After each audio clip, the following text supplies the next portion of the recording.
trying to figure out what we had needed to do, and it asked something about, I think, converting it to, Yes.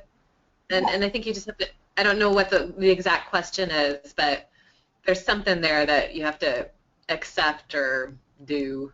All right. So, okay, I think we did it. Okay, I start and now, okay, I think it's doing it. Well, so welcome to the second part of this training. Now, before we begin this piece, why don't we talk about, did you walk away and then drive home saying, I didn't understand this part of what we talked about the other day, or do you feel pretty confident that we're ready to jump into the system piece of this? Yeah, I have a good grasp on the overall program outline. Yeah, I feel like you did a really, really great job laying it out in easy to understand format. So I feel like it was a great foundation for what's to come. Yeah. Okay, so why don't we get started here? So the infrastructure that we provide for the Encore Fellows program is based on Salesforce, and I call it a Salesforce variant. It's just an implementation within our Salesforce structure, and we call it EF Match, Encore Fellows Match, EF Match. And so you'll hear a lot of people saying, well, on EF, you have to go to the match record on EF Match, and so it's what I'm showing you here and what we're going to be going through, but it's basically on a Salesforce implementation. Okay. The way that I'm sorry. Go ahead.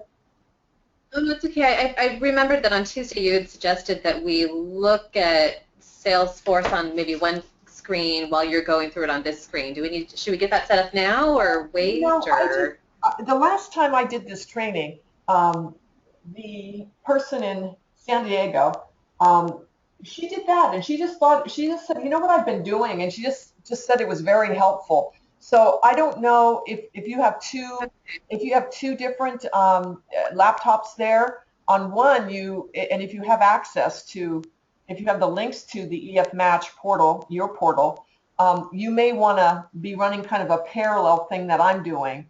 So as we go here, but it's totally up to you. Okay, so I have my logon to the Encore Fellows Network website. Is that what you mean by access to the portal? Or is it the Encore link that I need to have? Yeah, the Encore Fellows website. I'm not sure what that is exactly. It might be this. It might be the Salesforce site. Why don't you try it and see where you end up? Yeah, so I was given a login, an email that doesn't actually work. But anyway, I was given a login to Salesforce, and so I have access to that. But I think I just heard you reference that we should have some sort of link to something, and I haven't been given a specific link. So I'm just pointing it out in case that's needed. All right. Okay. And we mentioned we talked about last time that you need, or we usually provide links that you can put on your website. So when people come and put in applications, they're thrown into your portal on Salesforce. And then additionally, we would provide you your login to your portal on Salesforce to EF Match. And I'm hoping that's what was sent to you, your login to the portal on EF Match. Yes, I'm sorry, I was just mixing words up. I didn't quite understand. I do have our logon. Okay, so if you wanted to, and again, do you only have one laptop there, or do you have in front of you? We've got another computer. If there's another computer, you might want to do this. You don't have to. I'm just saying you might want to do it in parallel. Have my screen on one, and do your thing on another, and so you can kind of see the differences. But it's totally up to you. Or, it's totally up to you. Okay. We can just kind of get started. Okay, Amy, I'll start getting log on. You can do that. It's just Salesforce, and then we have a different login. Yeah. Do you guys use Salesforce as your? Yeah, we do. So I have a different username. I think they did URL at 501commons.org.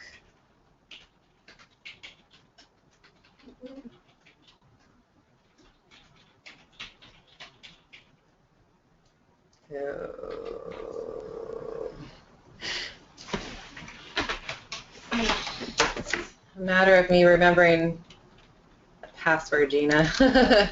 That's all right. We can get started, and you just, you know, it's okay. It was just kind of a thought. It's not mandatory. Yeah, it's going to do it. It's just asking me to verify something because I think it's I haven't logged in that often, or I haven't done it from her computer. So you can maybe keep. Well, I can't access. Well, got like 3 different computers going on here. If you want to start, you can. It'll just take me a few minutes to get the verification code for my email and that kind of thing. So. If you want us to wait, we can do that. Or if you think you can listen and do your little thing at the same time, then I'm happy to start. Whatever you want. Let's just see what it's doing.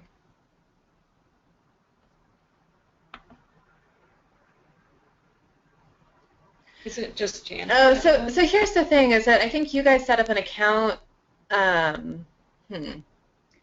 questioned it at the time, but I didn't worry too much about it. So I think it was created under Jan Burrell at 501commons.org, and that's not an actual email address.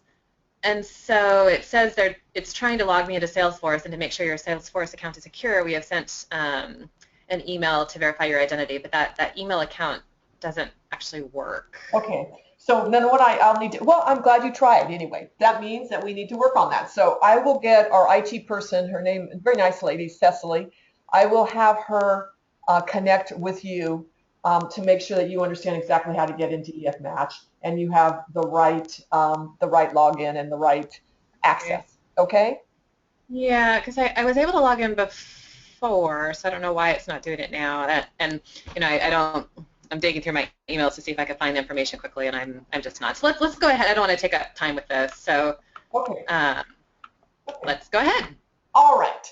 So what your screen is right now is the home page of of EF Match, and it is essentially a page that allows that all the operators, you know, they go to their portal into EF Match, but everybody kind of shares this front page, or at least the top part of the front page. If you see on the right hand, or if you see as I scroll down a bit, there is a section for EFN News. So this is network news, which is there's not a lot of new news in the new year. We just kind of took everything off of it for the new year, and upcoming events. So when we have community of practice calls, we have monthly calls with all of the programs together on a conference line that we update the network on, things to update the network on. You would see that listed here in the view event, and you'd actually have something come up in red saying, you know, you haven't responded as to whether or not you're going or not to this event. And then there's a place over on the right hand side that you would hit to RSVP that you were going to attend the conference call or not. In addition to that, we have town hall meetings, and we talked a little bit about that the other day.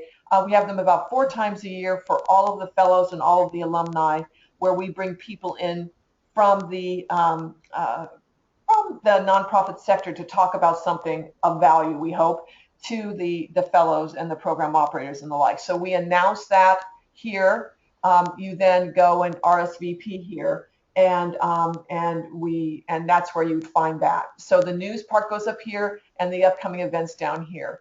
In addition to that, if you have news, there is a very simple way to go and actually to add things in both in the news category to let the network know, you know, you just matched your first fellow at a 501, and we're, you know, excited to say da da da da, whatever it is.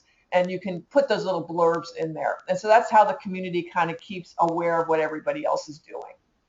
If we keep going down this first page, again, this is my page. This is my view for the Silicon Valley. And so at the bottom of the page, everybody has this page, but at the bottom of the page, it's your tasks. So here are people who have come in, and candidates who have submitted applications, and that then appears in in the task area, and then you can decide if you want to handle it from here or if you want to handle it some other way. But this is just an area that you can keep track of and resolve tasks. It's a simple task list for you that automatically populates with new applicants, either work host applicants or fellow applicants. Okay. In addition to that, on the left side, there's some good stuff here. There is, if you, at the end of this, if you say, oh gosh, I don't know what I'm supposed to, I didn't remember how to do that, there is a very simple user's guide. You can click here for that. There's a 4-page, a little bit more user's guide. You click right here. If you want to watch a video about how to do this, you can do this. If you want to write a report on how well or what's the satisfaction of your fellows in your area, you can create your own report very simply by just clicking here. You can, there's a slide deck as well to support what I'm going to be showing you in terms of the technology. You can just click here. So here are some things to have if in fact you get to the point where you said, she told me how to do it, I can't remember, and I know it's easy, it's in here somewhere, kind of thing. Finally, on the left-hand side down below here, these are just, there you are. These are all the different folks in the network, and they're just how you can contact them if you like.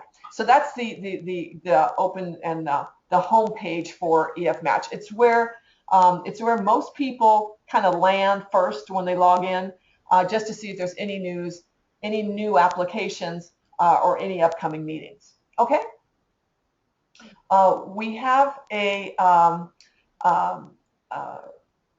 this toolbar, I guess, is a very important piece of it. It actually, if you look to the right of the dashboard section, everything from here over to the right, that really follows the Encore Fellows process.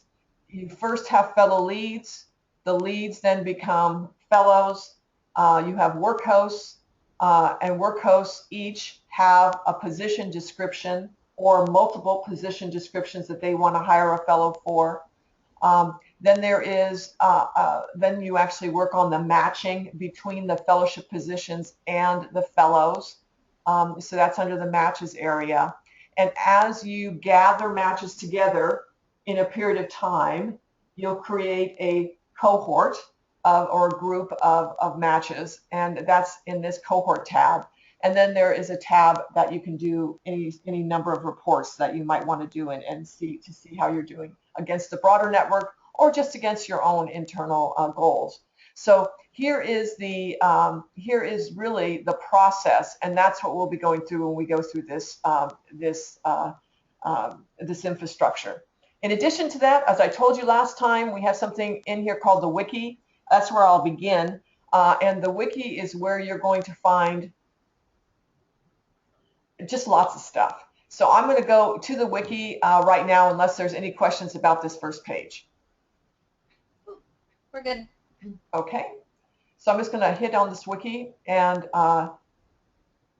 this is where you're going to find all the stuff that we talked to you about before. As you remember the other day, we had just lots of stuff. Find it in the Wiki, find it in the Wiki, find it in the Wiki. And there's just lots of stuff here, and I'd recommend you actually just spend time to go through the Wiki and just to get a sense for what's in here, because there's a lot of stuff. So, for example, we have stuff to present on potential corporate sponsors or other sorts of materials. We have a tool for folks that are going to create an Encore Fellow program, a creation guide.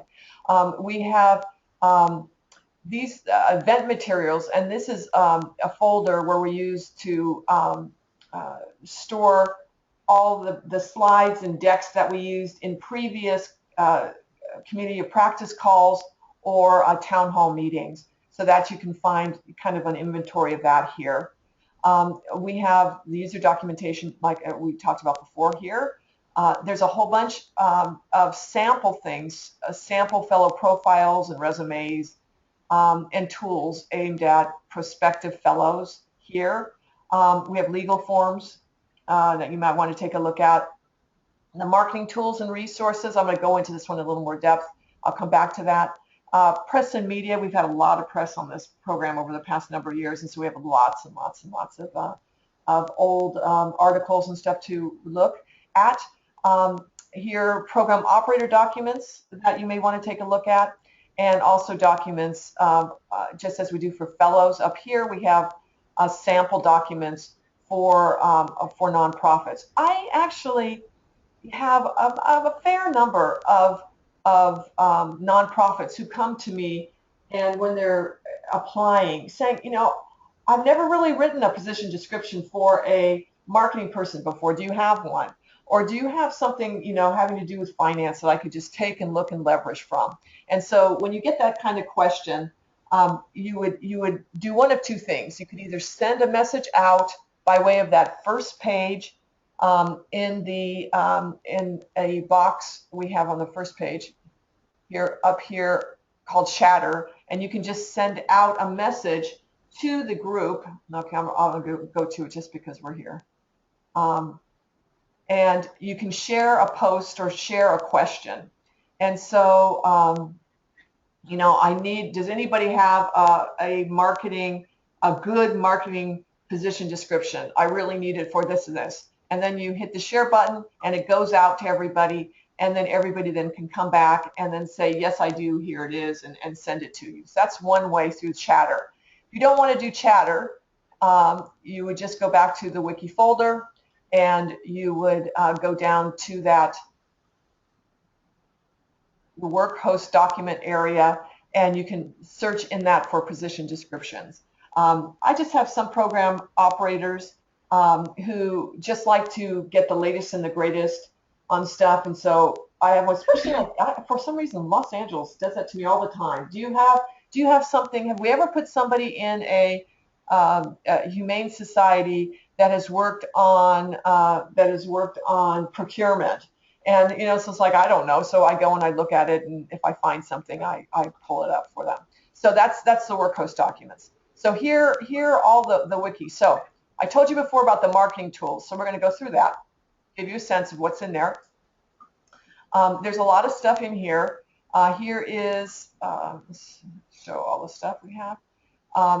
So here we have stuff about stories. You know, at the end of the fellowship, we like people to gather the stories of their fellowship, and so we have, you know, how do you do that? We also have a resource list of all of the marketing materials that we have. If you say, oh, I don't know what all this stuff means, you go to the marketing resource list, and you can just go to the full screen on that and see. We have, of course, we have the website. We have the survey tools. We have some SurveyMonkey tools that people use, gauging interest of membership organizations and the like. We have a slide set, obviously. We have a brochure, which is being updated currently.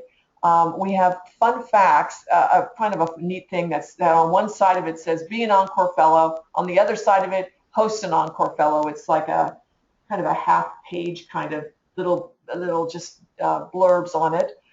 We have brochure inserts, depending on the audience. We have lots of stuff here. Business development, if you have a pilot proposal you want to make for somebody, it's here. We have logos. We have videos.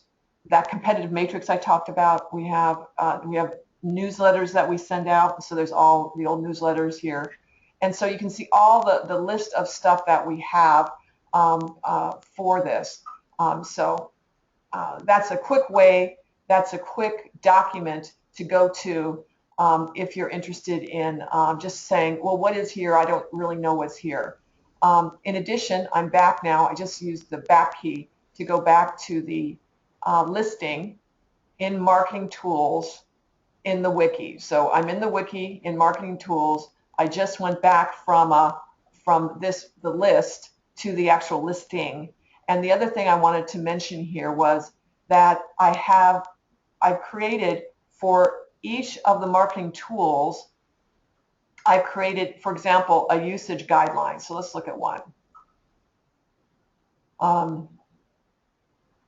This is a usage guideline for that fast facts thing that we put together a while back. So here it is. So for each one of these marketing pieces, we have something that's called the intent of the collateral. For fast facts, it's to ensure consistent message and information is delivered to all of our fellows and work hosts. It's a simple flyer to hand out during their fellowships as inquiries about the program and their fellowships are made. Do you remember last time I said word of mouth is the best possible way to spread the news here? What I found is that over the years, there have been tons of people who have been in meetings with tons of fellows who have been meeting with organizations outside the organization that they're working for. And when they say, yeah, I'm an Encore Fellow with the food bank, and they'll say, well, tell me about the Encore Fellows program. Well, that's interesting. What does that mean? And so what I do with this collateral is I give all my fellows this flyer. And I just say, if they ask you that, just pull it out, And so every fellow talks about the program in the same consistent way. I found really interesting things happen when you let the fellows talk about what the fellowship program is, because even if they are good fellows, what they think it is and what it is sometimes doesn't always exactly line up. So anyway, the recommended approach we have here, the collateral type. This is a two-sided flyer. On one side, it's Be a Fellow. The alternative side is titled Host a Fellow. It was designed in PowerPoint, The target audience is here. And then the links to actually seeing the flyer itself. So that's what we have for every piece of marketing collateral that we have. I'm just kind of going to go back to that list again. But that's all this usage guideline stuff here. And so that's kind of a good thing because it helps people in case they say, well, what's this good for and how should I use it? Here is the logo with the trademark. We have different success stories and the like. So that's what we have in the marketing tools section. I'm going to go back one more. And here is the highest level view of the Wiki folder and the other things in there. So as I told you, I kept telling you about that competitive abstract last time. I'll show you. It's really hard to read because it's hard because it has a lot of information on it. But in case you want it, here it is. And you can see that. I'll make it broader here. It's still hard to read, even if it's big, but it has just a lot of information. These are different fellowship programs. Here are different things that we looked at, and here we just fill it in and try to keep it updated. So that's just to kind of give you a sense of one of the tools that are in here for you in case you need it. And Gina, just to make sure that I understand, it's about like the program operator's model, not necessarily specific projects, right? What is? That competitive matrix. The competitive matrix, okay, let's look at it one more time. The competitive matrix, and I don't mean to make a big deal of it, it's just because we talked about it last time. It's just a way that if you're talking about the Encore Fellows program to to different organizations, and they say, well, I know, is this like SCORE? Is it like SCORE? If they don't understand it, and we would kind of go back and say, well, SCORE is actually made up of volunteers, and they provide free advice. And so this is just for program operators so they don't look dumb when they're in front of prospective work hosts who say, well, how does this compare? How does the Encore Fellows compare to Reserve? Or how does it compare to Analysts for Education, et cetera, et cetera, okay. et cetera? I just wasn't understanding it. So it's literally, and I didn't understand the terminology on Tuesday, it's the competitive programs, not necessarily program operators within Encore, but it's other models outside of Encore. Exactly. Okay. Exactly. Okay. Yeah. So I'm glad you asked. That's good. I was so confused about why it was called the competitive whatever on Tuesday, and I just didn't bother to, figure it out. It didn't seem that important, but I'm grateful that I understand now. That's great. Yeah, and the word competitive is kind of a funny thing, but we all came from business, so it's an easy word we all understand. Okay, so the logo, the brochure, which is actually being updated as we talk, we can kind of go here, show more here. There's plenty to look at. Go to the next thing. We have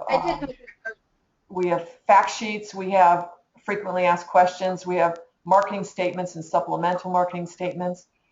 We had this was a really good document. This was a network case study done by the Stanford Social Innovation Review. You guys are probably familiar with the Stanford Social Innovation Review magazine.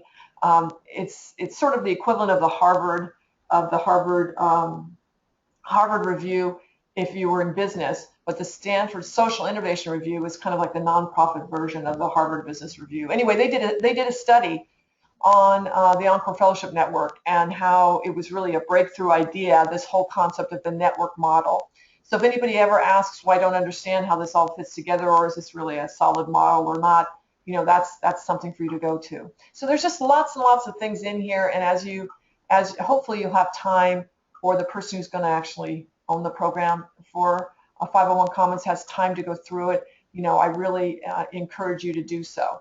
I want to show you one more thing before we leave the wiki. There is, I won't go back to press and media. Well, no, I won't do that. There's just a heck of a lot. There's just a heck of a lot of press and media, so it's all there. Program operator documents, because this might be of value to you.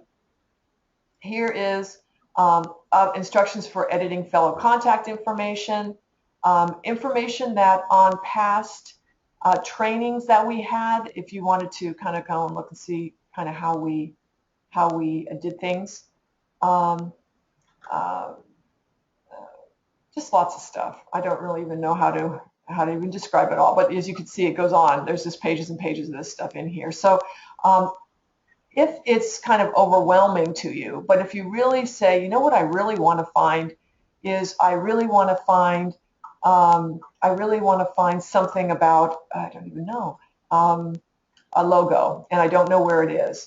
What I would do is I just go up here to the content search area and just type in logos and hit it, and it brings the stuff that we have with the logos right up. So a lot of the beauty of Salesforce is that you can get to it a lot of different ways. So if you don't go down the, top down from all of the wiki, all of the high level things, and then go down farther, if you say, I don't know where to find this, you can just go up to the content search and then type it in, and more likely than not, it should bring it up. Okay?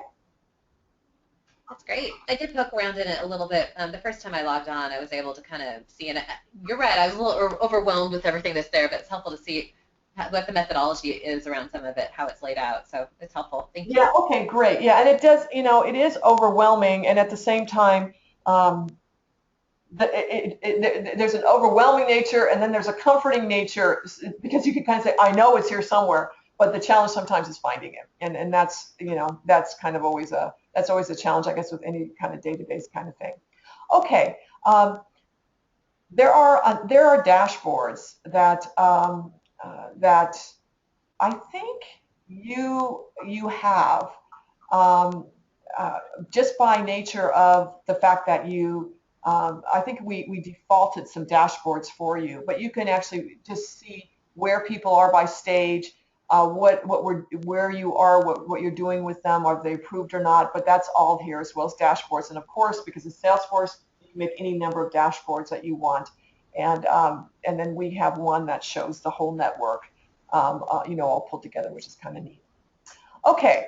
Let's now get into the guts, unless you have any other questions. Let's get into the guts of the system itself and how we use it for matching. Okay? Sounds good.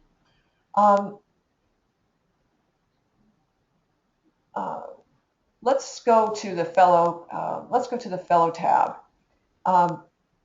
Every one of these tabs in that toolbar, every one of these tabs comes down to a list, and comes down to another drop-down menu here. Here, the Fellows homepage, right now I have all active candidates, listed. I can go and I can actually be more focused in what I'm looking for, And I said, well, I don't want all active candidates. I really just want to look at people who I am right now, matching with.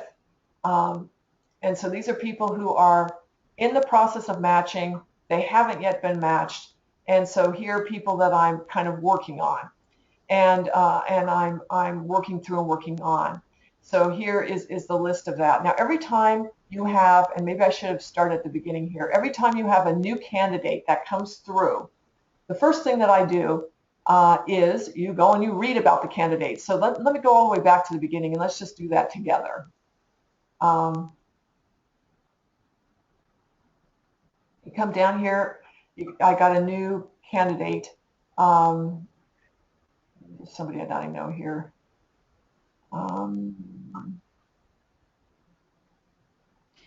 And I'm sorry, you're at the very home page where it says my tasks, so the new candidates will show up there. They will. Yes, they will. Okay. They will. You will also. Depending how you set it up, I think you'll also get an email saying you have a new candidate. So That's great. There's kind of a double system that is in place. But let's say Dima is just. I don't have a. I need to show you one that I have a. I want to view more. That I have a match done on, because I want to go through the process with you. Oh, here, let's try Brad. Okay, Brad comes in, and you go, and this is what you see when you look at his profile. So Brad comes in. He actually worked. Brad's a really good guy. He worked at HP for almost 40 years, Wow. working all over the place. And if you looked at him, you would not think he was.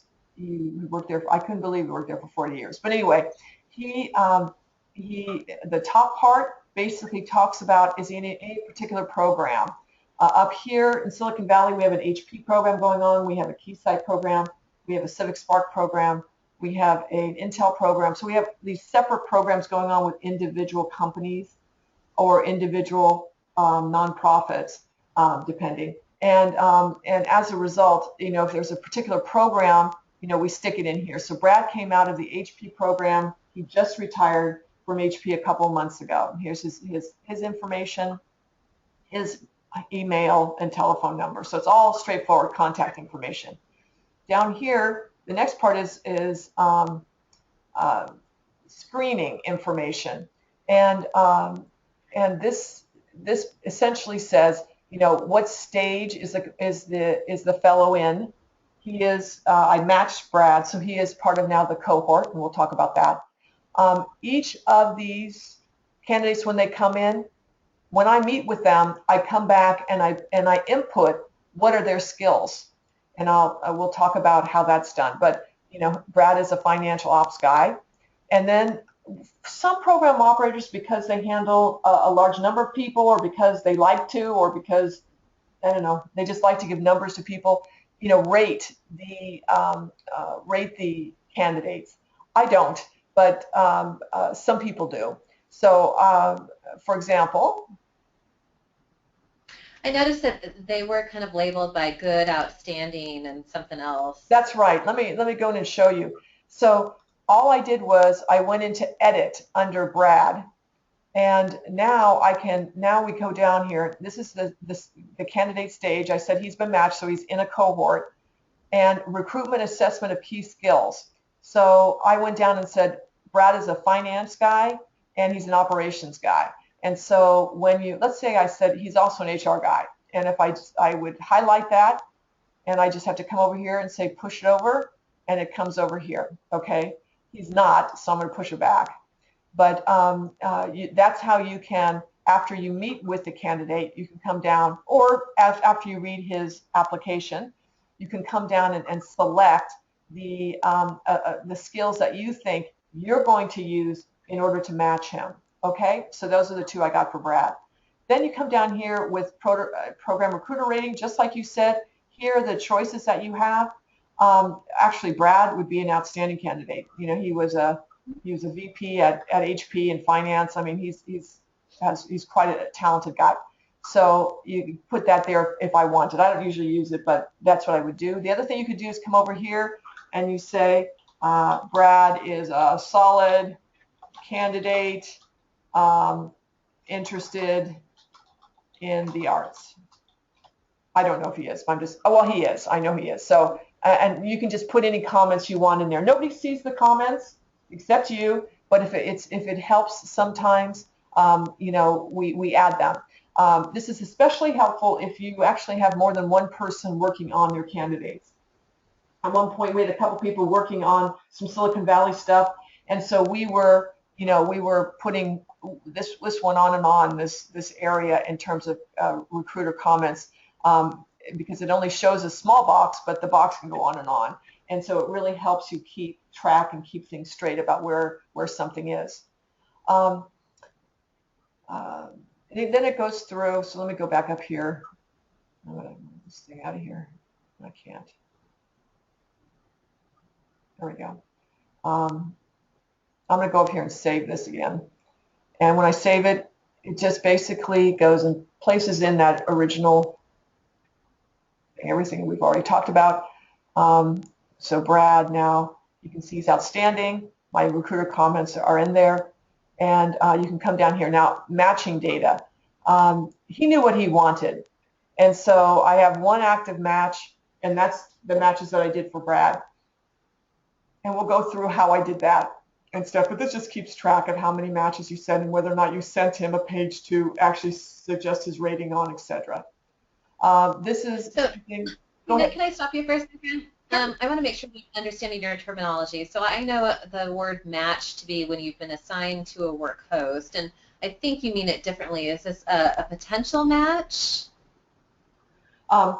You're right. They are a what we call them is a match option. Okay. We initially set something up as an option for somebody to give us feedback on. And should both sides be interested in that candidate, we then move them to finalizing the match and actually doing whatever we need to do that. And we'll go through that process here as well. Okay. The referral sponsorship side, you know what? I find this to be very important. Basically, you know, how did you learn about the program? I went to HP and presented on the, and that's how Brad learned about it. But there was, and they have a phased retirement program that this is a part of. That's how he learned. But sometimes you'll find out very interesting things. You know, I learned about it, I read it in the paper, or whatever. This is a nice way to kind of test how well your outreach is working. Who's learning from who? And yeah. And then when I was there, I said to Brad, apply, Brad, you'd be great at this. You know, so anyway. So okay, sometimes here, if there's certain corporate sponsorships or corporate support, you'll have to go to them to make sure that they approve the candidate for sponsorship. So Intel has a process whereby anybody who applies from Intel, I have to go back to Intel and say, is he okay? Does he qualify for sponsorship? And then Intel then gets back to me, and then I go and I fill out this little box saying, yeah, he's approved, and we can continue on. So a lot of things here may or may not be used, depending on whether or not you have sponsors or not, or whether or not the candidate kind of walks in off the street with no sponsorship, no employer that's willing to fund them.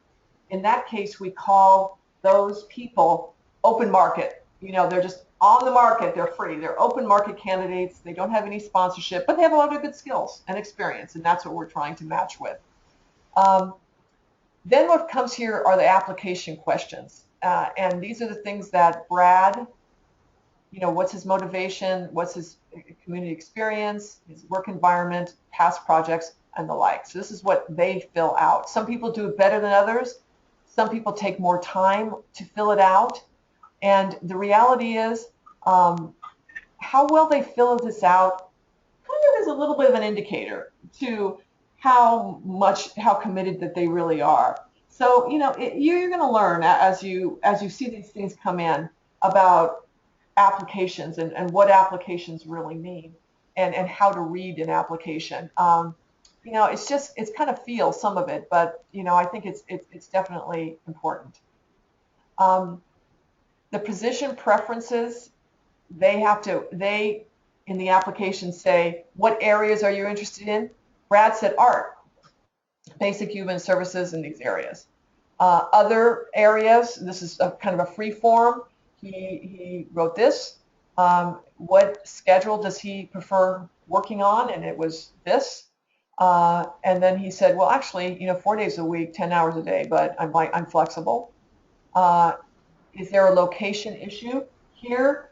And I would bet Seattle as well. I know when I've been visiting there, the commute can get kind of tough at certain times of the day. This is a really important area to talk over with candidates. Because if you have a really great candidate and you have a really great work host who needs that candidate's experiences or skills, but the reality is it is going to take them an hour and a half to get there every day. It's just not going to happen usually. And so it's important to talk and understand what the commute radius is and what the preferred location is. Of course, the preferred location is next door, right? So that you can't really find too much out from there. But the commute radius, I think, is really quite important. It comments on location and then when they're available. Then we ask the fellow to rate themselves, and I think this is actually important. It helps you say, okay, I worked at HP. I knew Brad when I worked at HP, so I could go here and I knew immediately how he was answering this or why he answered these things. In general, my only comment about this area is sometimes we have people. I had a guy who was a vice president and general manager, I think for Cisco, and he put every one of these key skills, he put that he was proficient or kind of barely okay at. And I'm saying, oh, no way. This guy is a high-powered individual who had, and so he's very humble is my point.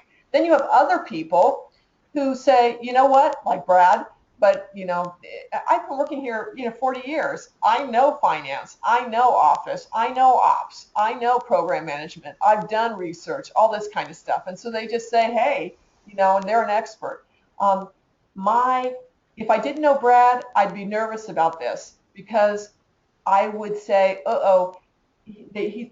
this person thinks kind of highly of themselves, and usually when they think a little too highly of themselves, that means that they may be more tellers than listeners, and they may not have that humble quality that we do look for. So just something to keep in mind.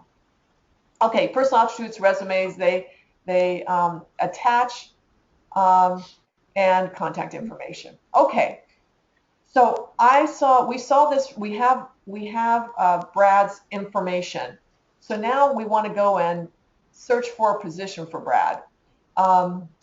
In fact, I think, honestly, I'm sorry to do this, but I'm going to go back and I'm going to get another person. Since Brad is already matched, I'm going to go back and find another person who I want to find a position for. On this first page, I'm going to go back down to her. This person here. And would these people be considered fellow leads or fellows? This is a lead right now.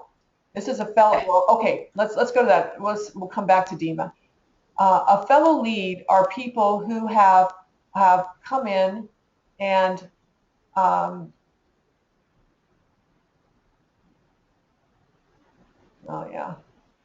come in and I have not moved them to we're matching with them. And when you say matching ing, it means it's my personal indicator that, okay, I'm aggressively looking for matches for Brad. So he goes from a fellow lead into fellows when people go from a lead position to a fellow position. This is when you potentially haven't met with the person yet, when you're just scanning applications. This is where those folks that are in the home that are listed right below, the first time that you take a look at them and you don't really know what to do with them, they will fall into the lead category, the fellow lead category. Frankly, I don't use this category very much, and how much you use of most of these things will actually just depend on how much you use the system, and how there are certain things that we demand, and there's other things that we say it's sort of up to you. Whether or not you use this fellow leads tab is completely up to you. I tend to go from that home page, the bottom part, and because I want them to be right in front of my mind, so I keep them on that page, and then when I talk to them and I think that they're good, I then jump over and I put them in matching, and then they actually come up in the fellows category, and that's when I start working with them here. Okay, I don't know if I made myself real clear there, but is that understandable? It is, and I'm just trying to make sure that I have a clear sense of it for my own purposes. So when we sign onto our system, there's going to be a lot of people in there that have already applied, and so we're going to be following someone else's setup in terms of how do they categorize folks. But essentially, I mean, I think there's about 30 people that have already applied to be part of the program, and they're going to be in various stages of interviewing and whatnot. Do you tend to use the fellows category for anyone that you might place on a project? And then if so, then my question is, what happens to the people that you're not interested in, or you don't anticipate that you're going to have a work host option for them anytime soon? Do they stay as a lead, or are they just in the fellows category but with lower ratings? Yeah, I would, in that sense, if we go, let's just use one. Let's go to DEMA. In that sense, I would go to this fellow candidate stage. Let's do edit.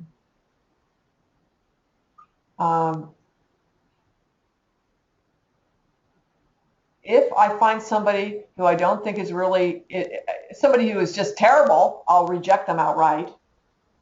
Usually I don't reject them because, time, you just don't know what you might need later on. And I might though hold them for the future, and then that then tells me, okay, I'm not going to work on them right now, or I don't really like them. So that's one way you can give yourself a kind of a mental trigger whether or not you're going to spend any time on the candidate. Another way of doing it is here in the recruiter ratings.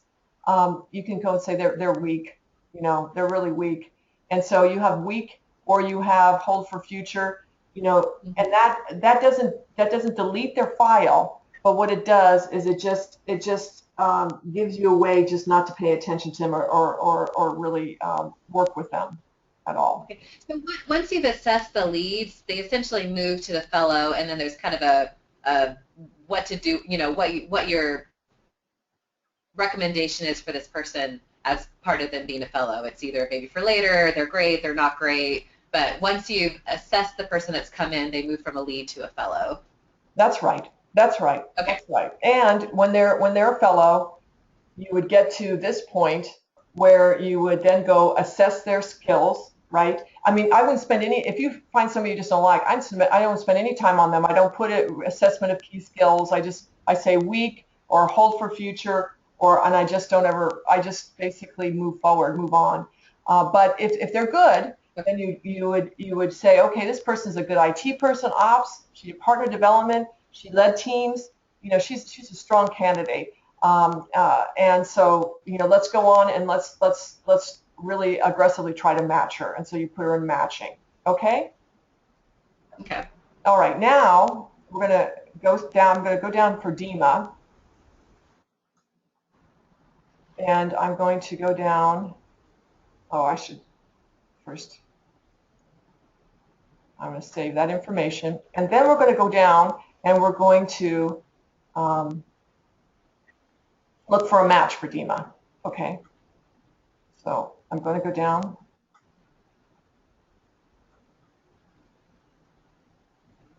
And there was two positions that I have sent DEMA recently. Okay. One is, and say I didn't have either of these. So I'm going to search for more positions for DEMA. So I'm going to hit the search for positions. And that brings me to another screen, and it actually says, okay, the position stage is matching, and she is an ops person, and you know, I don't know what else she does, but say she's ops, and I'll say she's a number of things. I want to get a number of things up here, and I'm going to apply those filters. I can apply filters, and then what's going to come up, hopefully.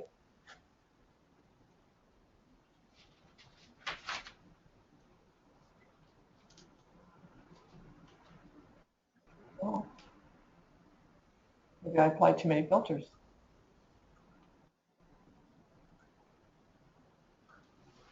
Oh, that is so funny.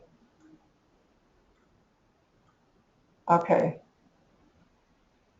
So essentially, you're searching for the work host that might have a need that would apply to her skills. So that is exactly what I'm doing, and I usually come up with tons of them. So do you guys have a ton of prospective work hosts then? Is that what I'm understanding? Well, at any one time, I have several. Yeah. So, geez, I wonder what happened there. I'm going to try it again. Don't know what happened.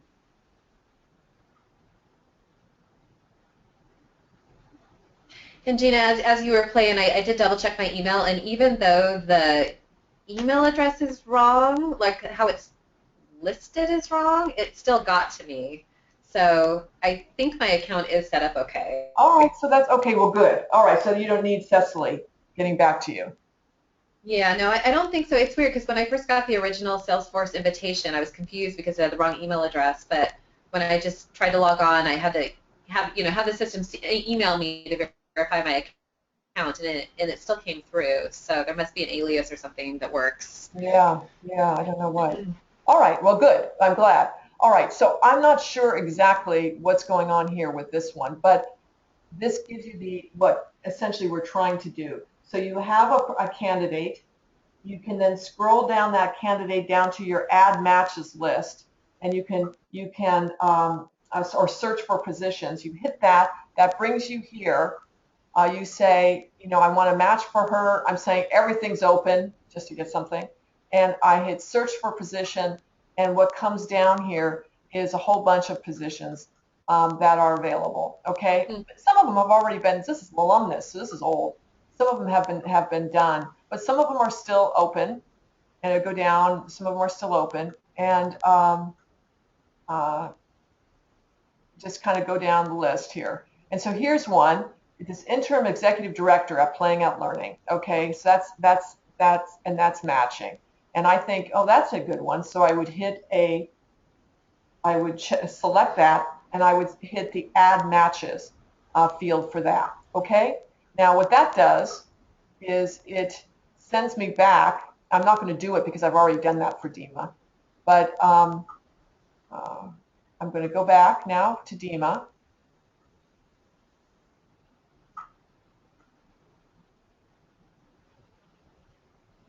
And I'm going to go down.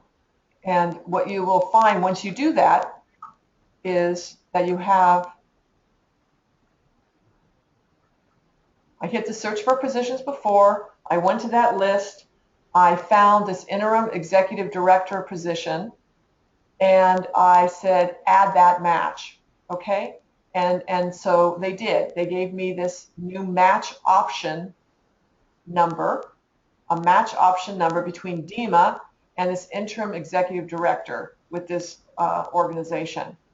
So now I'm gonna hit that match option name or number, and this is your match option record. And this page is a big deal page because it really contains, should the match go forward, it contains a lot of information, and it becomes really the place that you go and that you update and do a lot of different things with over the course of the fellowship. So I have suggested to DEMA that she might be interested in a fellowship position, an interim executive director position at an organization called Playing Out Learning. We are at the stage with Dima that that she's rating her interest in the position. Now, to do that, so I've done that. I've set this up. Now I'm saying, okay, I'm going to edit this for 1 second and show you the match option stage. So let's say I just created that option. And so it would start as saying it's a new match. Okay, it's a brand new match option. I just don't know whether or not what both sides will think, but that's what I'm interested in. And so the first thing I do, I come over here and I'd say, okay, the first thing I want to do is have them rate their interest in whether or not Playing at Learning is interested in Dima and vice versa. So I'm saying, okay. Is Dima getting emails as you're making these changes, or is this what? kind of a fake? Say it again. Is Dima receiving emails as you're doing this? Okay, so I'll tell you exactly at this point. Okay, so then what you would do in order to manage the rating page and to generate those emails is I hit this Manage Rating Pages. Okay, I'm going to hit that. And what you see here is that I have a lot of robocalls coming in. The application rating pages are what is automatically triggered to the individual and to the work host to allow them to evaluate whether or not they're interested in talking to each other. So this is just a simple wizard that helps you figure that out. So this is for Dima, for the fellowship position, this ED, and it gives you the status. And so you would check to send or resend the application's email to the fellow. So I'd check that if I want the fellow to read about the organization, and then I would check this one if I want the work host to read about the fellow, read about Dima.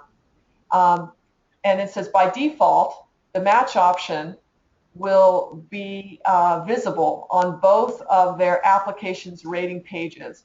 Now, there might be some times where you may want to send the information to the fellow, but not the work host yet, or vice versa. And it just kind of depends on the situation. And as a rule of thumb, it's for me, I kind of think about it the way I think about going and doing any job. There has to be an interest on the part of the fellow before the organization decides whether or not they're interested. So I usually default by sending the information to the fellow first, saying, are you at all interested in this kind of a role? And if they come back and they rate it being interested, then I'll come back to this thing, and then I'll say, okay, send it to the work host because I know Dima is interested. Okay, this down here will allow me then, if let's say I'm working with a certain work host, and I have I've been sending them fellows, but I haven't found anybody for them. But I think Dima might be a good choice. I want to send this background information to Dima, but I don't want the work host to see it yet, and that's the reason why. But they have access to their page that lists all the candidates that I am talking to about them. So I don't want them to see the Dima on that list yet, and so that's the reason for this number 2. It won't show that to the work host if in fact I don't want it to, or the fellow if I don't want it to. But anyway, you go through and you check whatever link you want to here, and then you hit this next button. And what it does is it triggers messages to whoever you checked, that saying that your program director has identified a fellow and or a work host for you to take a look at. Please click here.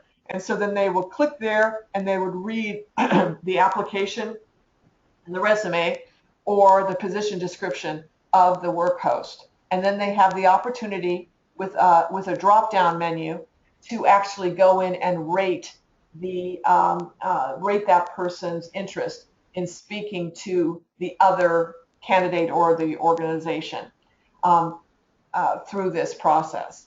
So does that make sense? It does, yes, thank you. But not really? No, I was looking at Amy before I responded for both of us. So yeah, no, I think we're following you. Okay. I know sometimes it's not always easy. All right. So here we're back at this DEMA at the at Playing at Learning, and they're rating interest. So I talked to Dima. I didn't have to send her the rating page because I actually met with her. I told her about this opportunity. She was very interested. So I sent the document to Playing at Learning. And the head of Playing at Learning got back to me and said, you know what? I'm somewhat interested in her. Not great. Didn't give me a lot of comments, as you can see, none. But I said I'm somewhat interested. So it's kind of like, okay, well, what do I do now? And so that's a pending decision I have to make. I have to decide if the work host is somewhat interested in Dima. Dima's very interested in this role. Maybe I introduce them, and maybe a face-to-face meeting will result in something more positive, or not. That's kind of a decision that you'd have to make if the rating you got back was somewhat interested. Let me go up and show you one other thing. I just went through the fellow and searching for positions for the fellow. On the flip side, we have work host tab, and that lists all the work hosts that that are available or have been through the program, right? And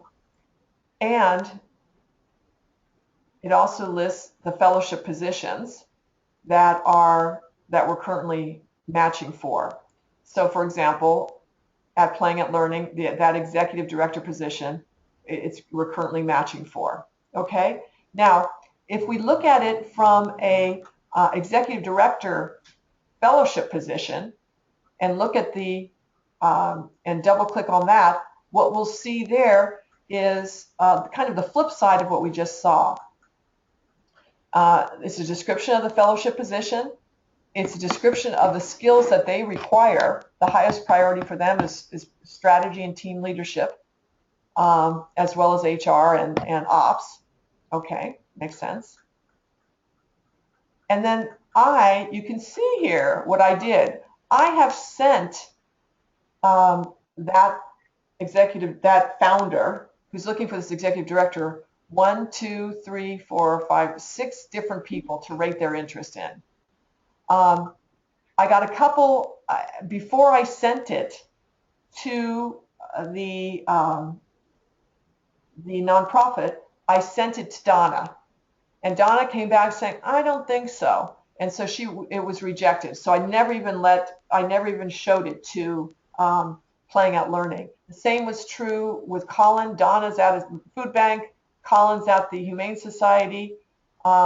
I withdrew one because this gentleman, after more consideration, I didn't think he was a good choice.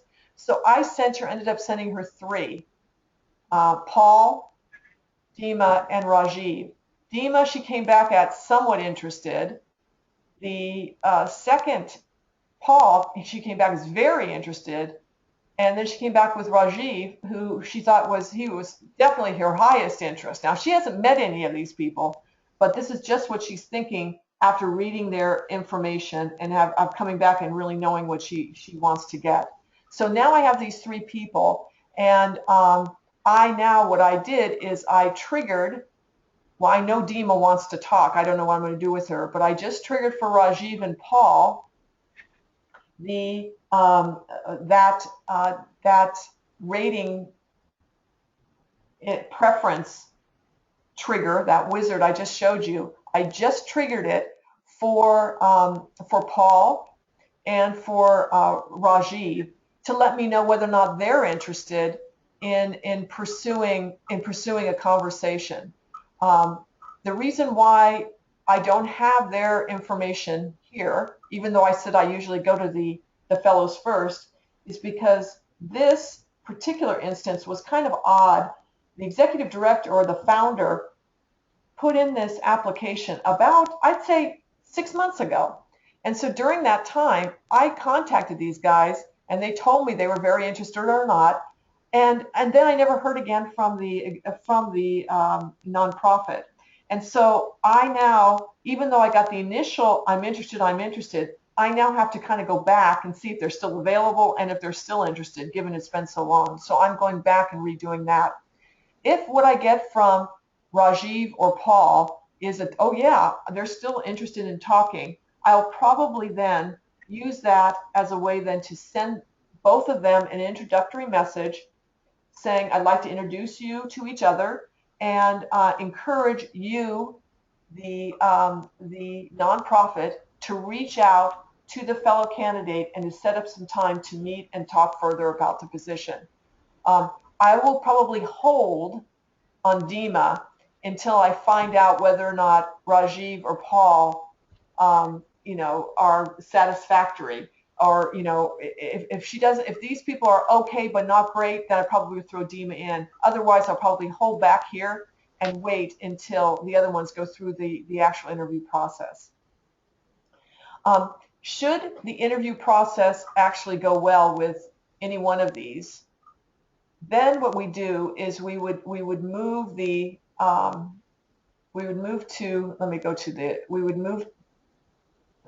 let's say we found somebody. Let's go back to Brad because he was matched. We're going to go back to Brad, and now Brad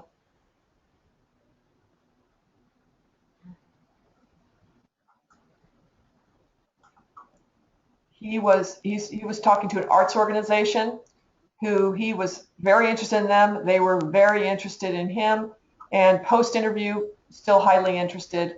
They loved each other, so great. So I moved and edited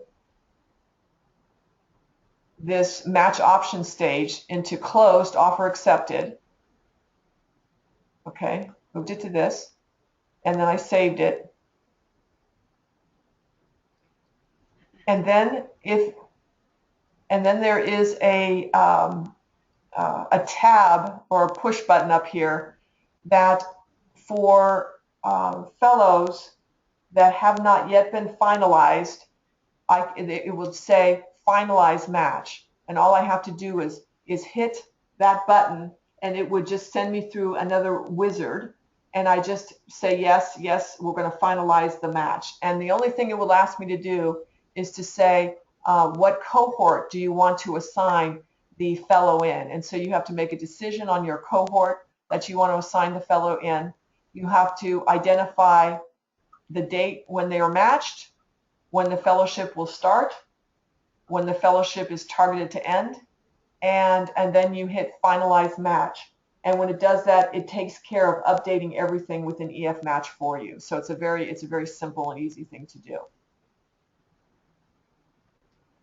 Okay, I'm going to be quiet for a second and let you digest that, and then see what questions you have. I think for the most part it makes sense. It sounds like, obviously we're talking about how the potential fellows and the potential work hosts show up in Salesforce, and that after you as a program operator have interviewed and vetted both sides of the party, it's really kind of an electronic connection that both sides of the parties are rating potential matches, and then if it seems like it makes sense to intentionally connect them, you will, and then they actually go forward and go through an interview process of their own accord, and then give you feedback on whether or not they want to commit. Is that a fair assessment? It really is, and the only thing I would add to that is I encourage multiple meetings before a final match or before they decide to do things. Okay. I also encourage encourage the fellow to have the opportunity to kind of meet with staff people and or board people, or what I always say is the more you know going in, the better chance for success you have. And so it's okay to spend another week, just making sure that things are right. And this is a constant pull-push kind of thing, Jan, that I think all program people, get into, which is, you want to hit your targets, whatever your targets are. You want to hit your targets, and you want to finalize matches. But my experience has shown that, at least for me, if I push it at all, if I don't let the organization do it in their time frame, or the fellow think about it as long as they need to think about it, it usually ends up problematic down the line. So sometimes things take a little bit longer. They always take a little bit longer to finalize than I expect that they will. But that time is usually time well spent. But you're absolutely right. This system is here to track and keep track of making sure the information is available to both the nonprofit and the individuals about what's available to them. But once that's done, the actual talking through and working through is really done. Like I kind of set up the dance, but I'm not in it. They interview on their own. I don't go to the interviews. They decide, if they want to meet again or if they need to meet again. I don't decide that. And so that's everything that kind of comes from them out. And do you support them with interviewing resources? Do you have any recommended questions or process, or do you kind of leave it up to their own HR practices? Talking about the work host or the fellow, or both? The work hosts. No. I talk, honestly, I probably spend more time with the fellow in terms of interview things than I do with the work host. I don't think you're going to change, my sense is you're not going to change a culture at a work host. So part of the vetting of the work host, you're vetting them that they're in or out, that they are open to this or not open to that, this kind of talent. But if they're open to the kind of talent, I've kind of let them kind of run with it, to tell you the truth. On the other hand, I think some of these fellows haven't really haven't, like Brad. Brad worked for HP for 40 years. He had a ton of different jobs, but it was always under the HP umbrella. So then he had to go and he had to interview for the first time in 40 years with a company or an organization that wasn't HP. And so that was huge for him. That was huge. So he said, well, what do I do? How do I say this? What's my approach? And so that's where I think most of the time goes. And it's really saying, okay, Brad, well, what do you want to know? What's important to know? What's going to make you successful? How do you think you best work? Look around when you walk in, get a feel for the place. All the things that kind of come naturally to people that interview a lot. But for people who haven't interviewed a lot, they have to kind of learn it all over again. So it is. That's really where I spend most of my time. Yeah, and we have a similar program at a different scale, different professional development level, but we often find that we'll speak with the candidates and then we send them out to the organizations, and we think they showed well, but then when they get out to the organization, they don't. And so I imagine that at times there could be some coaching in terms of how to present yourself as a reasonable candidate for this position, right? Absolutely, absolutely. Yep, yep. It's especially. Oh, go ahead.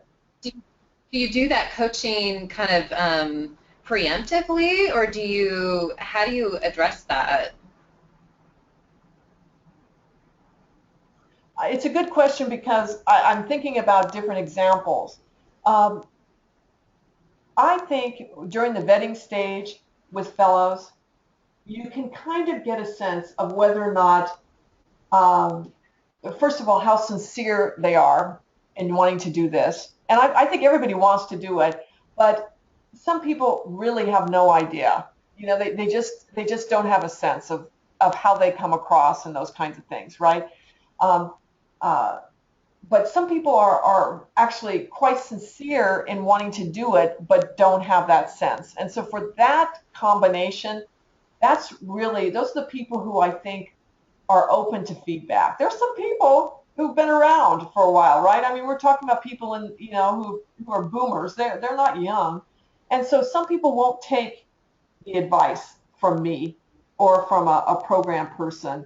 So I always tell people, nonprofits want to see people who can relate to and and show compassion for the organization's mission. I said that's important. It's important to be a good listener. It's important to ask good questions. And I always say that in any number of ways, but that's really, I kind of stress those three things. And then for the ones that are a little bit more cocky, I kind of let them go and find out on their own. Sometimes you need a trip before you can get a little more humble, and sometimes I just let them trip a little bit, frankly. So I'm going to go ahead and assume then it's not, I mean, often the first organization you meet with is not the one that you're going to be working with. Yeah, that's, you know what? Yeah, you know what? That's true. Uh, if it happens, it's great. But what I also tell people is your journey, your Encore Fellowship journey begins as you're reading about these organizations with these things that I'm sending you, I'm triggering for you, these applications or position descriptions I'm triggering. That's the beginning of your Encore Fellowship. It may not be the official fellowship start date, but it's the beginning of you starting to learn about and understand the social purpose space. And so it's okay. It's okay if you talk to a couple of organizations and not quite make the right connection. To tell you the truth, as a program person, I love it when the first connection works. I love it, right? Because it's less work for me. But the reality is, for many of these people, they don't know what they want until they see it. And sometimes they don't see it initially. Sometimes they don't know what they're looking for. And so it is kind of a working with them and experimenting with them. That's why I had on that one slide that I showed you a few days ago that we say it's a competitive process and there's no guarantees. A part of it is because it is something that people are going to find out about themselves during the process and also find out about their skills and find out what's needed. My final comment on this, Jan, would be I often say to people, never say never. And that's because, especially as it applies to the commute, I have so many people who tell me, you know what, and I can't blame them, by the way, you know what, I've commuted for 25 years. I'm done with commuting. It's getting worse and worse. I don't want to be on the road for 3 hours every day. And I say, I totally get it. I totally understand that. And yet that will limit us what we can, where we can, it's going to take a while longer. We have to look more because we're limited now in our radius. I had one guy who told me after commuting for 25 years, I want to be able to ride my bike. I'm only going to look for 5 miles, da, da, da, da. Anyway, he ended up after going through this process for a couple of months, he ended up matching with an organization that was 3.5 hours away. And oh my goodness, I laughed at him. I used him as my example, and I just was shocked. I was shocked when I found out that's where he matched. But he said, after talking to different organizations, after seeing what it is that they need, I walked in this place and I immediately resonated with their mission. And he goes, and then suddenly the distance, he said, I'll make it work. And he said, I'm working at home one day a week, and I'm doing this, I'm doing that. Anyway, bottom line is the journey itself really changes people. And so it's okay that it takes longer than 1 or 2 weeks, months to actually match somebody, because you do want to find the right match, because the right match leads to a change of perception in the work host's mind about what this kind of talent can do for their organization. And it really provides, I think, it provides confidence on the fellow side that they have a lot to offer in the social purpose sector for their encore. So that's a long answer, but I hope it was clear. Is there a place, so after they have that first meeting, if either the organization or the fellow decide that that it's not a good match, is there a place where you can record that so you can see if this fellow did 4 interviews and wasn't matched? Yeah, absolutely. In the let's go to somebody who didn't match that recently. I have. Let's see. So Gina, how many matches do you do a year? About 18, 15 to. It's been about between 15 and 20. So that's why I said 18. But Yeah. I think I usually try to run on a run rate of about 2 per month. And summer, it always is less, and holiday time is less. And so I'm kind of right around there. And so are you constantly recruiting new work hosts then as well as Yep. fellows? Yep, constantly. And I'm assuming you're full-time working on this? No, I'm part-time. Oh, okay. Thank you. Yeah, but I've been doing it a long time, you know. I'm trying to look at somebody who just to show you, it's interesting. Most of these people were one and done. I think you get better over time about one and done. So I'm searching for things as you're doing things. Sorry, I'm kind of multitasking, but I found the email from Cicely with the URLs that we need. So after all of my saying we don't have it, we do. Okay, great. Excellent. That's good.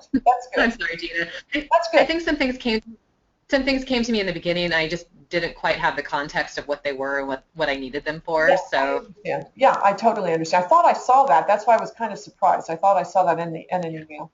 I think as long as my weird email continues to work when Salesforce, I think we have everything we need. And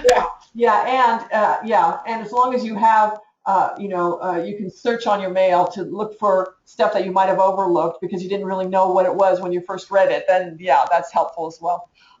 Here, to answer your question, here is a person who was matched a while back, but down here under the match option ratings and comments, the first line, the statement of interest ratings, you go in there and, I triggered it both.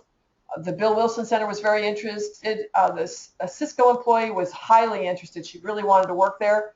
Then they went and they talked, and then you can re-trigger. You simply re-trigger that same wizard, and it will give, and it comes back to them, and they can implement or input their post-interview ratings. So after Bill Wilson met with Randy, they went from very interested to highest preference. We love her, we want her. And then she came back and she said, this is my highest preference. I totally want to be there. And so I saw highest. They loved each other, and we went ahead and we matched them. Okay, does that answer the question? Yeah, I think back to Amy's question. So if there were multiple matches that have been offered, there would be multiple lines of organizations there. If there are multiple match options in each, if you had started the interview process between this person and multiple organizations, they would all be listed there. Or would it just be in their fellow record? That's correct. They would be in the fellow record, all of the match options that were looked at. Or here, what we're looking at right here is a specific match option, and this is where a particular person in a particular position is being evaluated. That's where they evaluate their interest, and where they report back on whether or not they are interested in pursuing once they've actually talked to them. Now, once we finalize the position, the match, and again, this would say finalize match, I would go and hit that button. It takes you to a similar wizard as we did for the rating pages. And as I said before, all you do at that point is go in and you go in and they will have you select a cohort and ask you to put in your match date, your start date, and when the fellowship is going to end. Once that's done, then you have this match record now of the match, and then a couple things. Then there are other things that you have to start working on, and that is where you look onto the profile statements. When you announce and when you send out that announcement of the match, congratulations, you're now matched. One of the things that you ask the fellow to supply you with during that time is a very brief profile statement that you'll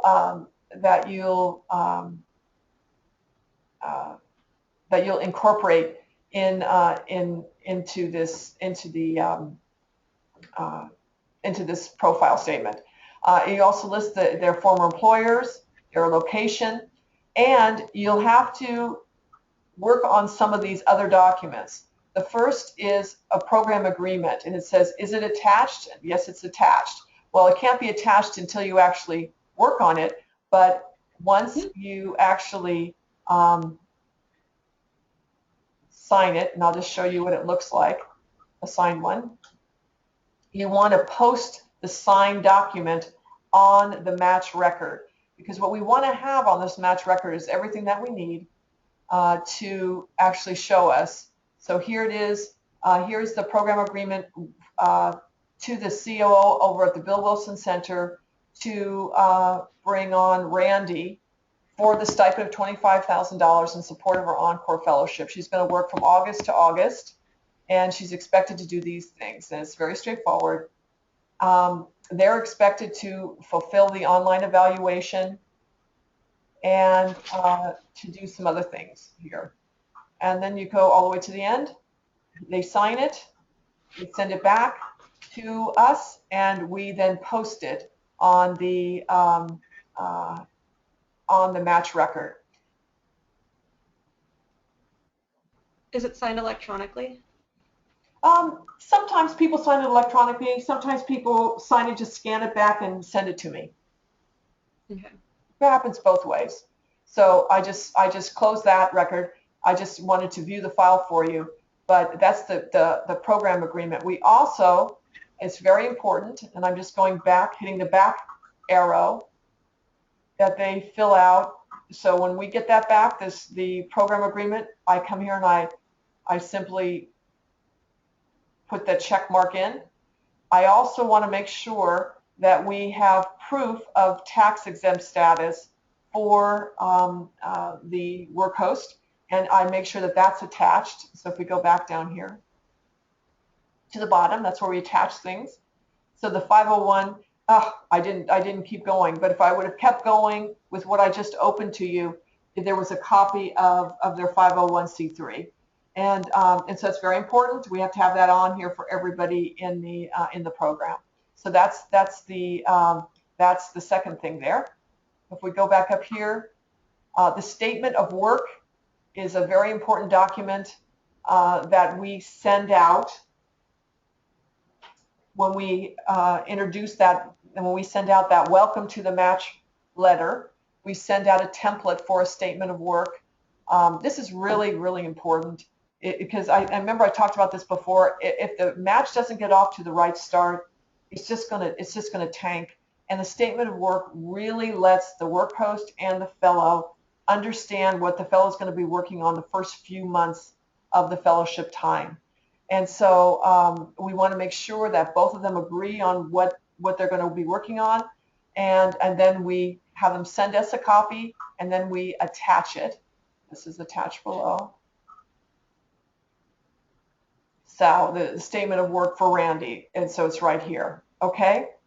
The final thing that's here is a release. This is a media release, and we ask all the fellows. I don't know what 501 does or how interested they are in this, but we ask people to have a signed release on file to sign it and then to send it back to us.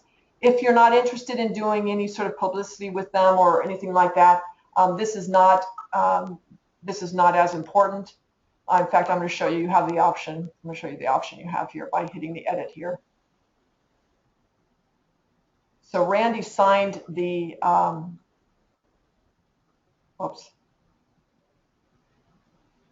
she signed the release to allow us to use her picture and her name as part of the Encore Fellows program with media, but there's other options. People can say no, or 501 can decide they're never going to do this, so they're not even going to ask. But I usually ask, because it's always nice to be able to do it when press people call all the time. It's nice to be able to say, oh, we have a fellow working at Bill Wilson. She's doing operations, doing a great job. Here's her picture. Here's her story. So it's a nice thing to have. And then here you would also, when they get the 501, you would go back and say it's attached and it's posted below.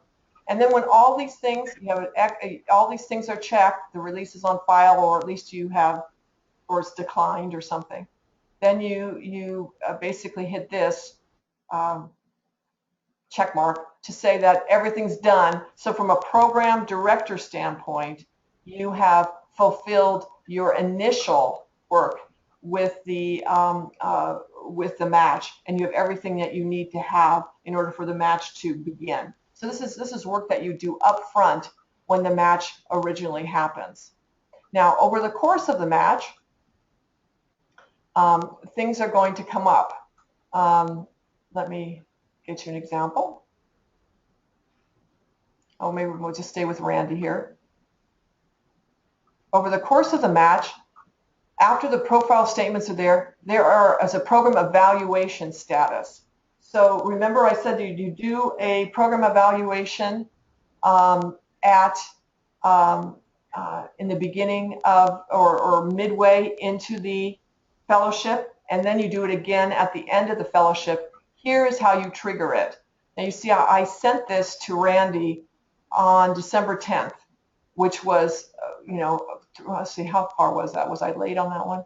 So she started in August, so September, October, November, December, so 4 months. At the 4 months time, I sent her the interim, and she hasn't sent it back. If she did, this would come back and it would say submitted if she sends it back, but she hasn't. I did the same thing as well with her work host, and they haven't submitted it. I know this is going really well, so that doesn't bother me, but I would like to have this done, so I'm going to resend it. So to do that, all I do is I just hit the blue, and it says you're about to trigger the fellow interim evaluation. It's going to be sent to Randy at this mail. Do you want to send it to a different email? No, I want to send to Randy there. And so I just hit the next button. So that sends it to her. Okay. And then I close that up, and I go do the same thing with the work host. The reason why these are not automatically triggered, would you like to provide a different email? No, I don't. I just want to send it to Greg. And then that's done. That's all there is to it. And hopefully, now that they get this, it was sent again, and hopefully when they get this going, or this time that they will respond. Sometimes a fellowship hits a funny time. And I just updated the page, and you can see that it's updated that it was sent in the 7th of January. So it definitely was sent. And then, by the way, what you also get in your email, if I had my email up, I would show you, but what you will get a message that says we've just triggered a evaluation to Randy and Greg for this fellowship. So you'll get that trigger. You'll get that thing saying, yes, it was actually triggered. Once that's done, and when they submit it, there will actually be another area here that will actually show right down here the evaluations and what the evaluations actually said. And you'll be able to say, and they basically rate, are they satisfied, very satisfied, barely satisfied or unsatisfied. And that's a good way to just to see, to get a temperature check on how the fellowship is progressing. Okay, does that make sense? It does. So this page, which is really your match page for those closed matches. This page becomes really what you work on and with during the lion's share of the fellowship time. These pages up here, the fellows, the work hosts, and the fellow positions are what you work on and you work with when you're trying to find the matches for the people. But once you get them, then these are the pages and the matches that you're able to, or the screens that you really kind of live and work within. The next tab here is the cohort tab, and these are the cohorts that I've had for in the Silicon Valley program. So, for example, if we look at the Silicon Valley 15 program, I had 15 fellows, 25. The stipend was there. They're all alumni now. So here are all my fellows. And so here's just a way of capturing who's in what group, who's in what cohort. And do you essentially just call the cohort a calendar year, or because we talked on Tuesday about how things kind of have rolling starts? You know, that's difficult. It's a difficult one. You can see the way I have named them. I've named them by calendar years, and that's not always easy. So what I do, frankly, is I start the new cohort in October, November, because they're going to spend 2 months in 2015 and 10 months in 2016. So they certainly should be part of the 2016 cohort. But it's a little bit however you want to define it or whatever you want to name it. This is more of a place for you just to keep your groups together, and more of a way for me to, if I want to go back and send alumni updates on things, I can go back to say, oh, this cohort was they were really into the environment. I'm going to send them this, or whatever it is. It just is a way of helping you figure things out. Every time you have a match, they won't let you, the EF match won't let you complete a match without assigning the person to a cohort. So you have to do it. But you know, if you can't think of anything better, just do it based on year. That's what I've done. And in terms of like creating new tabs for cohorts and things like that, are we able to do most things in the system ourselves, or is there Salesforce support to help us configure things, or how does that work? When you finalize the match, answering that question about cohorts specifically, when you finalize the match, I wish I had a match to finalize.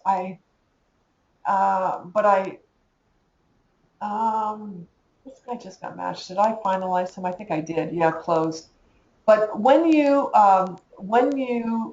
finalize the match, what will come up? It will come up and ask you what cohort do you want to put the fellow in, or do you have to create a new cohort? So for you, you might say, oh, I have to create a new cohort. I'm going to call this 501 Commons, winter 2016 cohort, or whatever you want to call it. But you can actually, it will ask you, do you want to create a new cohort? And if you do, what do you want to name it? So that's how you would do the cohort side of it.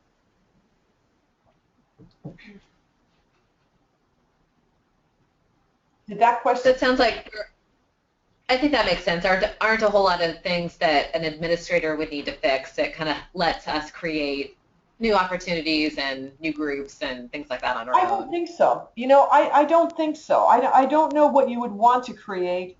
And so you do have that flexibility with a cohort because it's up to you. But everything else, it's pretty rote. It's pretty much according to process. So If you had other examples, I could certainly quickly answer whether or not you have capability to do that on your own. But by and large, you probably don't. But by and large, you probably don't need to. You know what I'm saying? Okay. Yeah. Yeah. Um, so give me a sense of whether or not you want to go into your with the last 15 minutes to go into your portal and to look around there, and you can tell me what's going on there. Sure. I think I can log on real quickly. I think I can, I think I can. I'm going to try to log on to yours. I think I can try. Let me see if I can get there. Okay. Because at the hub I can get into people's if I need to.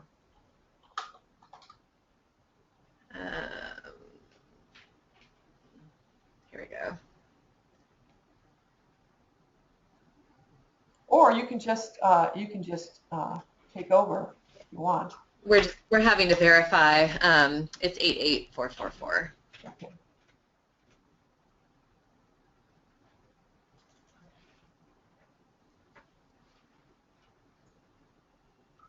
Okay, so we are in. You're in? Okay. Why don't you take over? Oh, okay. Let's. I'll have to log on this computer. Hold on. Oh, Just a okay. second. Sorry. Okay. Well, let me see if I can find you. If I can find you here. Okay. I can't find you. Jan. Okay. Yeah. I'm gotcha. So are you pulling it up then, or do I need to? I'm pulling it up. Do you see it? Oh, hold on. I was doing my own thing. I do see it. Yes. Okay. So, who are your? Let's look at who do you have? Who are your matches? Let's go look at that.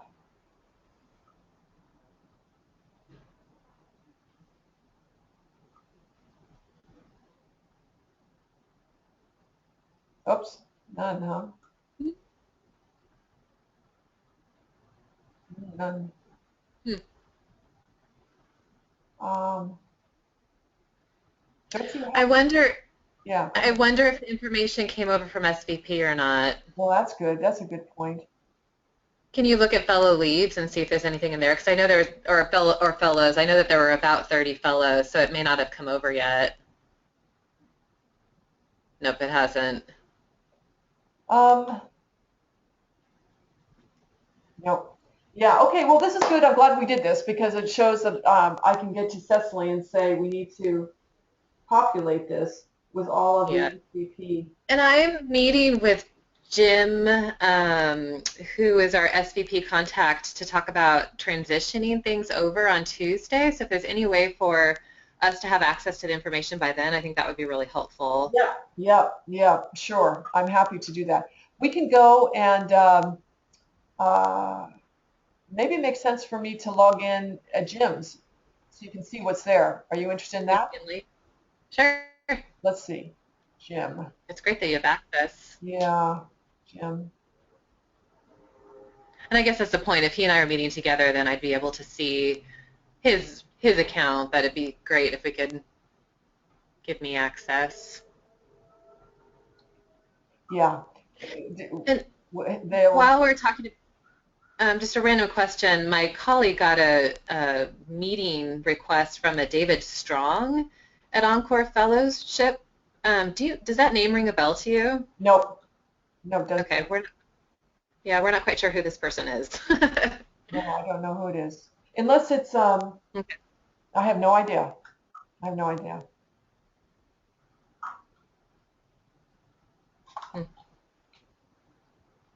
I have to come back in to get to Jim, I think. Let me try.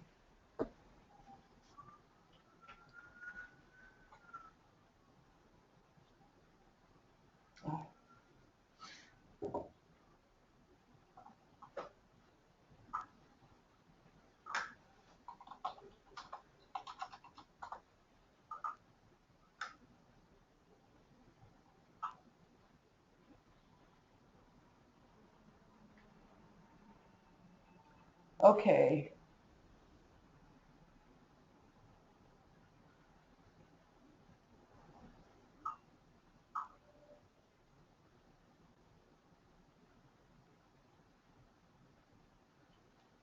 I can't find him. Let's see more. Let's see.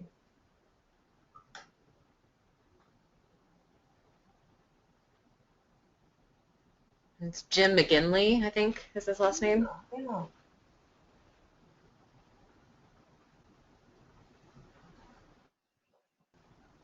McGinley, there he is.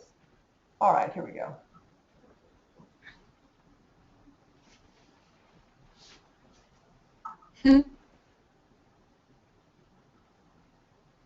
So here's some, okay, let's see. Tasks. Let's go to the, you wanted to go to the cohort? SVPI matching, okay.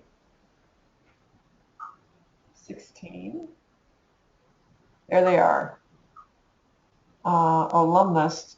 So 1, 2, 3, 4. It looks like there's 4. You have 4 active. Is that right? Yeah, it's close enough. I thought it was 3, but it could be that there's a couple there that are. Here we go. Here we go. Yeah. Oh yeah, you're right. It looks like The person's done. Looks like, yeah. He just didn't go to alumnus. He just didn't update it. Yeah. Alumnus. So there you go. Some people there. Good. And then let's try to see where you're. You wanted the fellows, right? Fellows. Yeah, sure. All right. Here we go. Anyone on that list that I recognize? Jim just emailed me this morning saying that one of our service corps members, so one of our volunteer consultants, had applied, and I don't think he had known that we were taking the program over, so kind of interesting. Wayne Glover. Oh, yeah. Oh, that's interesting. Yeah. I do think, I mean, even though Seattle's a large city, it is a kind of a small town in a lot of ways. I anticipate there being quite a bit of crossover. Yeah. Well, it sounds, here we go. So there's quite a few Seattle, although it looks like he uses the ratings, which is great because of the transfer to you. It's good that he has, so that's actually a good point, a good reason to use ratings because of the transfer. So some of these people doesn't look like he doesn't really think that they're really great. So just something to keep in mind. And then let's see if there's any active matching going on here.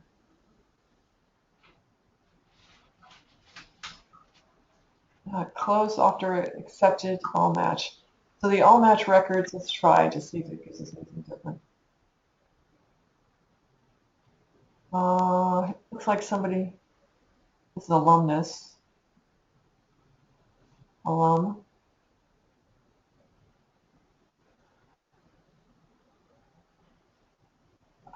Here's some rating interests. Oh, test. There's a test. Yeah. Okay. She was just, Rona was just testing stuff. Here's somebody's interviewing. Marie Smith at Dramatic Results. Oh, looks like it didn't work out. Rejected by fellow. For Marie Smith, is that Lisa?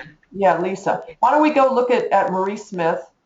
She's looking at a fellowship position in social enterprise or for Dramatic Results. Okay, so we go to the match record here. I double click on that or just click on it. This is Los Angeles though. Okay.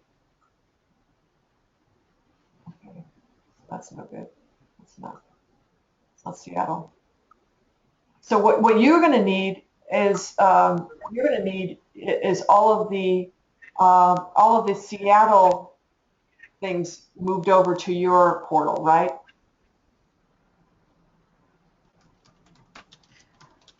I'm sorry, can you repeat that? You need all of the Seattle-based fellows moved over to your portal. Yeah, wouldn't that be all of those though? I think Jim was just responsible for the Oh, I see. SVP had. Yeah, they did a lot in these other areas. Look, they had all these in LA. So Yes, yeah. And so we'll just want to skip them, yeah. I'm assuming. Yeah, yeah. So it doesn't look like anything is in play right now, which probably makes sense because they were looking at at moving things, so they probably didn't want to get a lot of things going. Let's see about fellowship positions and see if there's any outstanding fellowship positions. Here's all active. They're in the cohort or the alumnus, so it doesn't look like there's any. Let's try it again.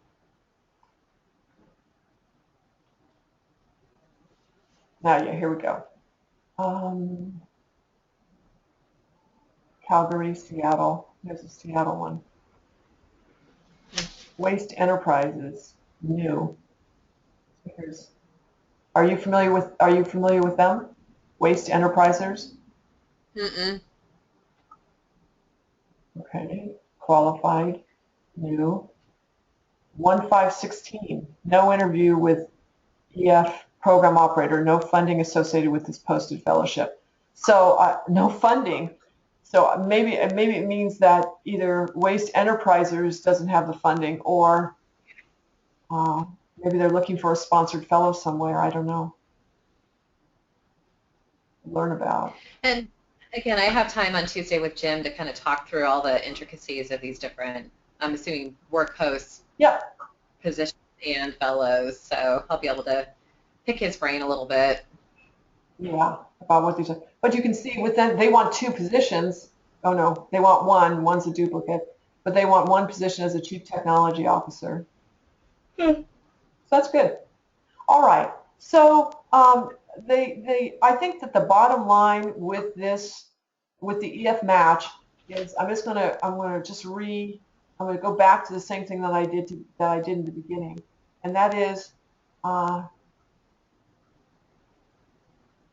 that you always have on this left side a place to go to watch the video, and to allow you, if you're going through something saying, I just don't know where to go. You also can very easily just whip me off a message, because I'm happy to help you how to do things.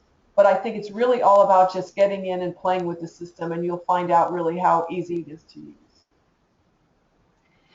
Thank you, Gina. I'm so grateful that Amy was able to sit in today, too. I understood everything that you were saying, but she spends the most time working in Salesforce, and so I know that she's done such a great job mastering our own Salesforce processes that it's nice that I have a second head here to kind of remind me down the road how to do things. Yeah, and Amy, if you have any, so the same as to you, if you have any questions, just feel free to send me a message. I'll be happy to go through it with you, or just let you know how to get it done. Okay? All right. Thanks, Gina. You're welcome. Gina, thank you so very much for your time. This has been super, super helpful both today and Tuesday. Well, I'm really hopeful. I'm like I told Mike, I spoke with him early this morning. I said I'm really excited about 501. I think you're going to be a great program operator for this program, and I think it fits very nicely. It complements very nicely what the rest of the work that you guys do. So I am really excited about it, and I'm anxious to see all of the batches that you make. Us as well. And it sounds like I will see you at the conference in February. Yep, absolutely. Yes, absolutely. I look forward to meeting you face to face. Me as well. Okay. Thank you again. Okay, bye now. Bye. We didn't talk about saving.